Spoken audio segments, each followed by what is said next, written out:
Keep me posted. I'll talk with Donald. I'll check in with you later in the week. Terrific. You smell that? The smugness, the false deference. She thinks I can be bought with a pair of tickets. What am I, a whore in post-war Berlin, salivating over free stockings and chocolate? What she's asking will cost far more than that. Got it, moving on.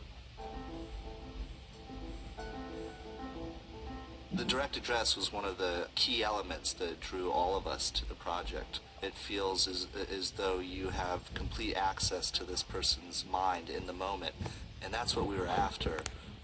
It's delicious, it's insightful, and when you put it in the hands of someone like Kevin Spacey, incredibly powerful, both in terms of drama and comedy. It shouldn't be confused. Direct address shouldn't be confused with a monologue or with a character looking in a mirror and talking to themselves. Francis is not talking to himself, he's talking to you. And he's letting you in on things that he might not let anyone else in his world in on. So there are always opportunities within the direct address to expand and to not have it be arbitrary. I am not comfortable with this. Well, then what do you suggest we do? What a martyr craves more than anything is a sword to fall on. So you sharpen the blade, hold it at just the right angle, and then 3, 2, 1. It should be me. Unlike most politicians, even, he is turning directly to us and saying, this is how I'm fucking people up.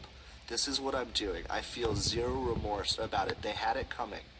And I'm going to let you in on every step of the journey of how I am going to destroy these people. And you're going to love it.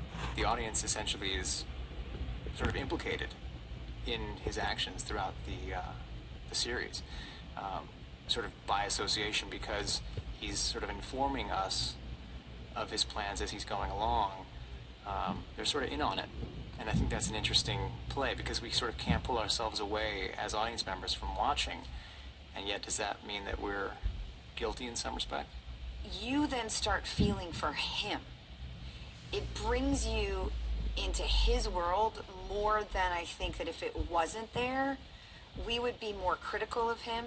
Whereas it feels to me that you're watching his pain, you're watching what he's going through and what he has to deal with and all that. And I think it gives the viewers like a sigh of relief. Like they get to go, oh, yeah, talk to me, tell me, yes, you're so right. When I first read it, I thought, well, this is an amazing idea, and if anyone can pull it off, it's Kevin Spacey, but it was so hard to imagine it and to picture it. So when I saw the first 2 episodes, it just made so much sense, and it worked, which I think there's such a fine line between it working and it just feeling, wrong and making the audience feel uncomfortable rather than like they're being spoken to and led into this world. It's one of my favorite parts of the show now when I watch it. I just love it. Every Tuesday, I sit down with the speaker and the majority leader to discuss the week's agenda. Well, discuss is probably the wrong word. They talk while I sit quietly and imagine their lightly salted faces frying in a skillet. We do that in daily life. Like, you would do the same thing. Like if you were with your friend, you're like, what? She's going to come up and say, how was your lunch? And then comes up and you're like, how was your lunch? You're like, see? So it's like the audience becomes that friend, almost. And I love that. I think it's amazing whenever it is anywhere and it works. I mean, come on, Ferris Bueller, right? Oddly enough, I just spent 10 months playing Richard III, in which that particular device is used quite often through the course of the play, and I think I'm very grateful for that experience. Number one, because it was an incredible moment. Number two, because it really has helped me understand the relationship between the audience and the character.